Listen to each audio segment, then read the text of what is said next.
آج ہم قرآن مجید کے دوسرے پارے کے اندر جو 4 بہت اہم باتیں ہیں نا، ان کا خلاصہ سمجھنے کی کوشش کریں گے۔ تو چلیں دیکھتے ہیں کہ یہ 4 نکات ہیں کیا اور ان میں ہمارے لیے کیا سبق ہے۔ تو سب سے پہلے ہم دیکھیں گے کہ عبادت کی سمت میں ایک بہت بڑی تبدیلی آئی، وہ کیا تھی۔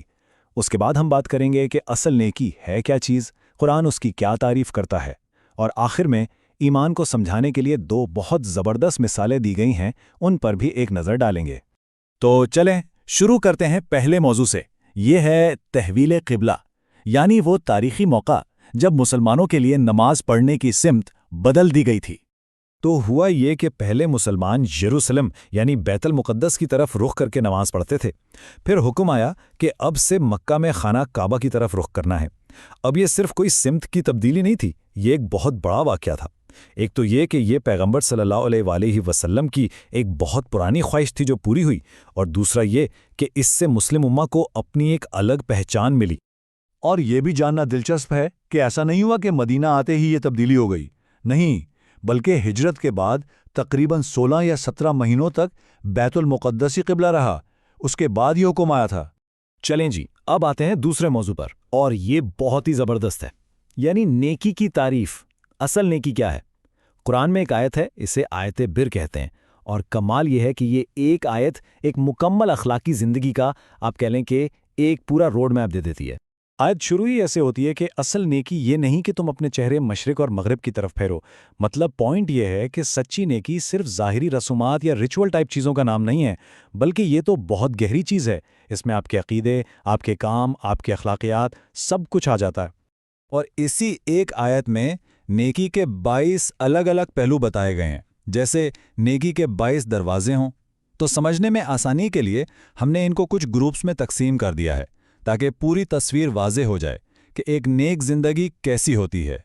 تو پہلا گروپ ہے عبادت اور خیرات سے متعلق، یعنی وہ کام جو خدا سے تعلق کو مضبوط بناتے ہیں، جیسے حج، روزہ، اعتکاف، اور ساتھ ہی وہ کام جو معاشرے کی بھلائی کے لیے ہیں، جیسے خدا کی راہ میں خرچ کرنا۔ یہ ایک طرح سے ایمان کا عملی ثبوت ہیں۔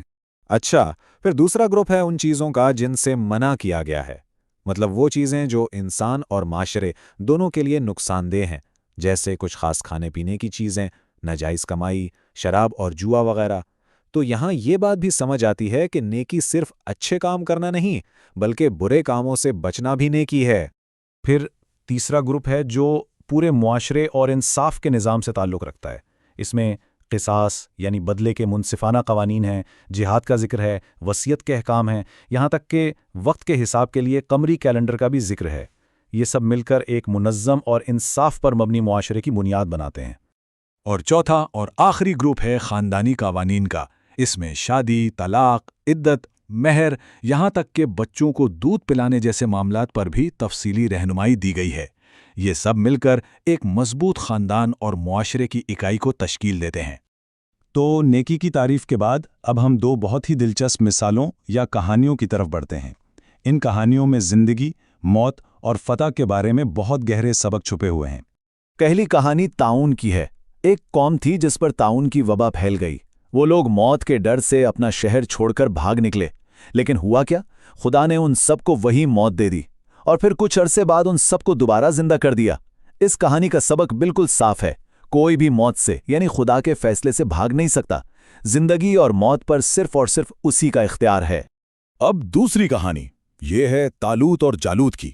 یہاں منظر بالکل مختلف ہے۔ ایک طرف طالوت کی فوج ہے جو تعداد میں بہت تھوڑی ہے، اور دوسری طرف ہے جالوت کی فوج جو بہت بڑی، طاقتور اور ہر طرح کے ساز و سامان سے لیس ہے۔ تو ظاہر ہے دیکھ کر تو یہی لگتا تھا کہ جالوت کی فوج آرام سے جیت جائے گی، لیکن نتیجہ بالکل الٹ نکلا۔ طالوت کی چھوٹی سی فوج نے خدا کے حکم سے فتح حاصل کی۔ تو اس کا سبق کیا ہے؟ سبق یہ ہے کہ اصل جیت کا تعلق تعداد یا مادی طاقت سے نہیں ہوتا، بلکہ حقیقی فتح ہمیشہ خدا کی طرف سے آتی ہے۔ تو یہ تھے وہ 4 اہم موضوعات۔ اب آخر میں ذرا ان سب کو سمیٹتے ہیں اور دیکھتے ہیں کہ ان سے ہمیں کیا بڑے اسباق ملتے ہیں۔ تو دیکھیں، پہلا سبق ہے اطاعت کا، کہ جیسے قبلہ بدلا تو خدا کے حکم کے آگے سر جھکانا ہے۔ دوسرا، نیکی کا تصور بہت وسیع ہے، یہ پوری زندگی پر محیط ہے۔ تیسرا، زندگی اور موت پر خدا کا مکمل اختیار ہے، جیسا کہ طاعون کی کہانی میں دیکھا۔ اور چوتھا، اصل طاقت ایمان کی ہے، تعداد یا سازو سامان کی نہیں، جیسا کہ طالوت کی کہانی سے ثابت ہوا۔ یہ چاروں نکات ہی اس پارے کا اصل نچوڑ ہے۔ اور ہم اس گفتگو کو ایک سوال پر ختم کرتے ہیں، یہ کہ ایمان، قانون اور تقدیر کے بارے میں یہ جو 4 اہم باتیں ہم نے آج سیکھیں، آج کی دنیا میں ہمارے لیے ان میں کیا سبق ہے؟ اس پر سوچنا واقعی بہت اہم ہے۔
اگر یہ معلومات آپ کے لیے مفید ثابت ہوئی ہوں تو ویڈیو کو لائک کریں، چینل کو سبسکرائب کریں اور اسے دوسروں کے ساتھ شیئر کریں۔